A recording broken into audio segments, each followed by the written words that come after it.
les prochains jours. Perte de lecteurs, rachat par de grands patrons d'entreprise, la presse traditionnelle a-t-elle un avenir? C'est la une francophone du 64 minutes. Pour en parler avec nous sur le plateau du 64 minutes, François Ramaget, bonsoir. Bonsoir. François Ramaget, vous êtes fondateur et directeur de l'agence Gutenberg, G2O, hein, pas Gutenberg, Gutenberg. Vous êtes un spécialiste des médias, on peut le dire, des réseaux sociaux, de la communication, des relations publiques.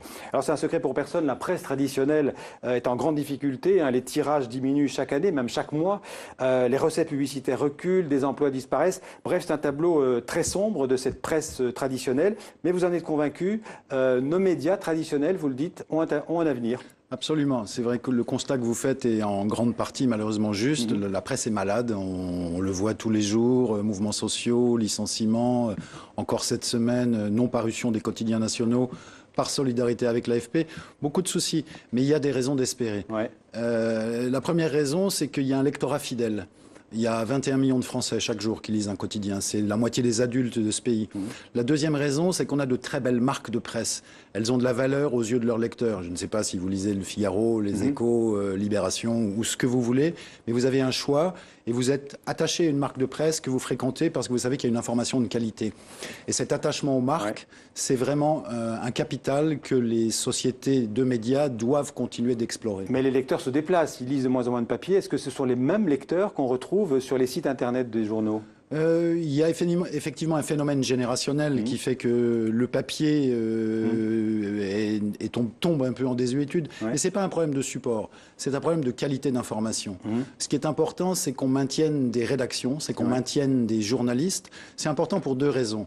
C'est qu'à chaque fois qu'un titre disparaît, François a disparu, La Tribune a disparu, Métro a plus ou moins disparu, à chaque fois qu'un média disparaît, c'est un morceau de démocratie qui s'effrite. On perd de la diversité d'opinion. Et par ailleurs, il y a un souci qui est assez peu signalé au jour d'aujourd'hui, qui me semble important, c'est que la presse, ça participe au dynamisme de l'économie. Elle explique, elle éclaire, elle promeut les innovations. On a besoin des journalistes, on a besoin de vous pour comprendre Daesh, mais aussi pour comprendre Volkswagen, pour comprendre le big data. La presse joue un rôle d'éclaireur dont on a besoin. Parce qu'aujourd'hui, tout le monde peut diffuser de l'information, il suffit de voir sur les réseaux sociaux, mais encore faut-il la hiérarchiser. La mettre en perspective. On constate beaucoup de choses effrayantes. Il y a encore une population non nulle qui confond Le Figaro avec le Gorafi. Il y a beaucoup de gens qui connaissent ni l'un ni l'autre. C'est un fait acquis, mais il n'empêche que ça peut être assez inquiétant. Alors qu'une marque de presse, quelle qu'elle soit, est une marque référente. Il y a des journalistes, et un journaliste, vous le savez mieux que moi, c'est un vrai métier.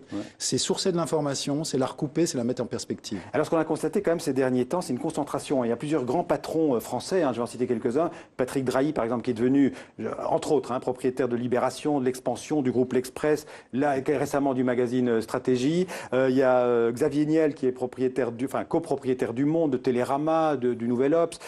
Bolloré, on n'en parle même pas, c'est le groupe Canal+, Direct Matin, j'en passe, c'est des meilleurs. Ce qui veut dire quand même que la presse, même traditionnelle, il y a beaucoup de médias traditionnels là-dedans, ça intéresse les grands patrons. Pourquoi ça les intéresse? Ça les intéresse parce que ce sont de belles marques et qu'effectivement, ils pourront s'en servir. Je pense aussi malheureusement qu'ils vont essayer de gagner de l'argent. C'est pas un défaut d'avoir envie de gagner de l'argent, mais une société de médias, c'est pas une entreprise traditionnelle. L'information, c'est un bien public. C'est ce que signale Julia Cagé dans cet excellent ouvrage Sauver les médias. Sauver les médias par Julia Cagé, dont je vous conseille la lecture, qui est vraiment un ouvrage de fond et qui dresse un diagnostic extrêmement précis de cette situation et qui propose des voies pour le futur.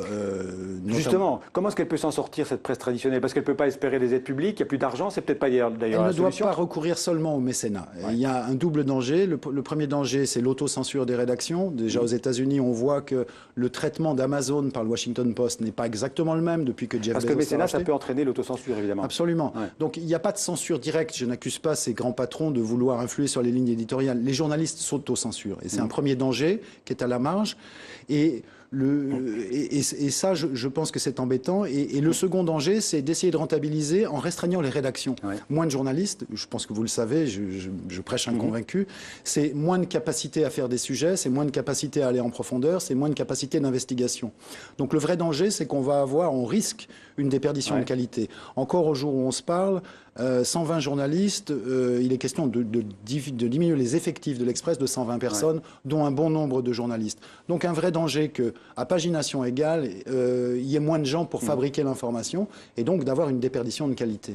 Merci François Ramaget. Rappelez le titre du livre que vous avez entre les deux. Julia Cagé, Sauver les médias. Je ne suis pas actionnaire de cette maison d'édition, mais je pense que c'est une excellente lecture. Merci beaucoup. Merci d'être venu sur le plateau. Merci à vous. D'autres images, d'autres infos maintenant recueillies cette semaine chez nos amis et partenaires francophones, des images commentées par Isabelle Solaire.